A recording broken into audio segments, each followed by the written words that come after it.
Nakabukas na naman ang pinto. Binuksan ko guys ang pinto dahil sobrang banas. At nakawala na naman ang aking dalawang batuta. Ito nga't hahanapin ko kung saan nagpunta. Pero dito ko lang sila nakita yung way na to. Kung saan sila nakapunta ay aalamin natin. O diba, itong way na to guys ay papuntang park. Ganong kalakas ang loob ng dalawang batang iyon.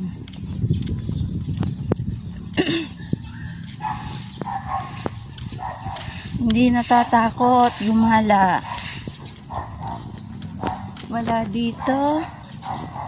Alam ko papunta lang sila dito. Ngayon malalaman natin guys kung saan nagpunta ang dalawa. Ayun, may nakita na ako. Nasa park.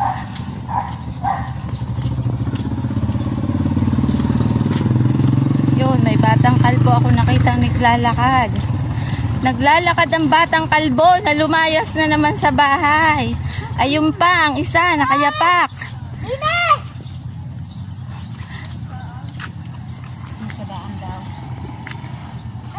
Ayan, oh, ayan. Ayan guys, ang mga magulang na iyan, ayan. Ayan, ang dalawang bata na lumabas pag nakabukas ang pinto. Ang sabi daw, bibiling balon. Balon! Wala na, ubos na ang balon ng nanay. Ayan, may dala pa yan na ice cream ang batang iyan. Hindi daw kasi siya kakain ng rice, fish lang. O, diba, nakakarating na dito sa park ng kahit walang kasama. O, ay, ang itsura. Bebe, patingin ang itsura mo. Dali, halika. Ito mo. Ay, ang itsura. Kumakain na ang ice cream. Ang isa naman ay pabisa na. Buksan! Grabe kayong dalawa ha. Hindi kayo nagpapaalam na kayo pupunta din sa park. Sino may sabi sa inyo na pumunta kayo dito sa park? At sinong may sabi? Sino may sabi na pupunta dito sa park? Sayon Sainay! Si Sayon at si Sainay. Oh! Yung isa ay talagang sa kainitan ng panahon, ari ang isang bata. Batang kalbo. Ay, oy, lagi siya papunta din sa park. Nananakaw ang batang ito. Ay, oh. May sarili ng mundo. Babay daw eh. Babay pa daw eh. Babay daw ito eh. Babay. Sige, kukuhanin ka dyan ng ano. Ng malaking frog. Pupunta doon. Meron kasi doong upuan na ano. Natakot ang mga ito. Kung saan saan napunta.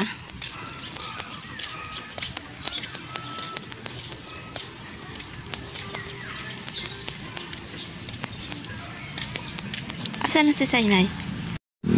Grabe ang dalawang ito. Walang hindi natatakot. Kaya kailangan laging nakasarang pinto. Ay sa sobra ba namang banas ngayon ay talagang kailangan inakabukas din ang pinto para makapasok din ng hangin. Ay pag nakabukas ang pinto, ang dalawang ito ay totoong talagang walang katakot-takot na lumabas ng bahay. Lumalaki na talaga. Sayon, wag dyan! Dito lang! Dito lang tayo. Dito lang. Tingnan mo si nanay. O, dito lang si nanay, o. Nanay! Laro lang dito, oh. Dito lang. Sobrang init, grabe. Tanghali na kasi. Oo nga, nay. Ara, ipagbukas. Alas 9 na. Talagang itong isang batang ito ang hindi natatakot. Oho.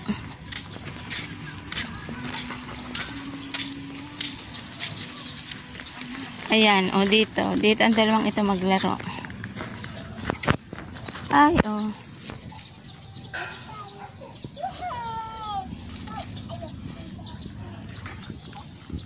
Nakayapak ang isa. Ang isa ay naka-sleeper.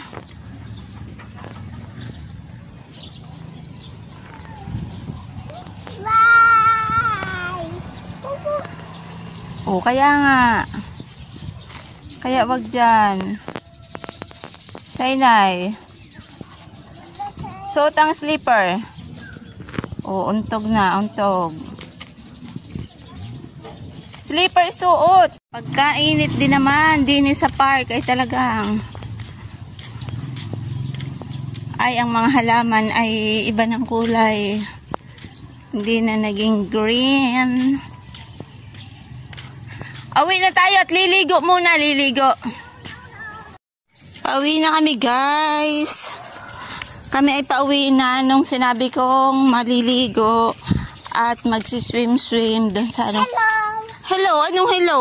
Hello, tatay! Hello, tatay. Baby, talian at wala kang sleeper. Sobrang init, guys. Pauwi na kami. Magna 9 o'clock pa lang. Talagang tagaktak talaga ang pawis. Ang pawis ng isang bata. Yung isa nakayapak din. At kung hindi ko sinabing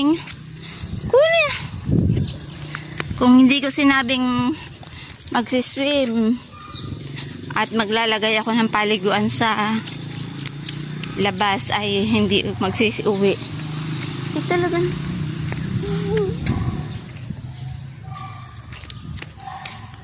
ang pawis na talagang nagyapak, iniwan na ang kanyang slipper.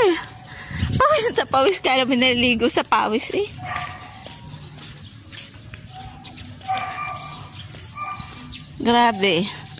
Grabing init. Ramdam na ramdam ko. Sa dalawang ito at talagang kainaman na.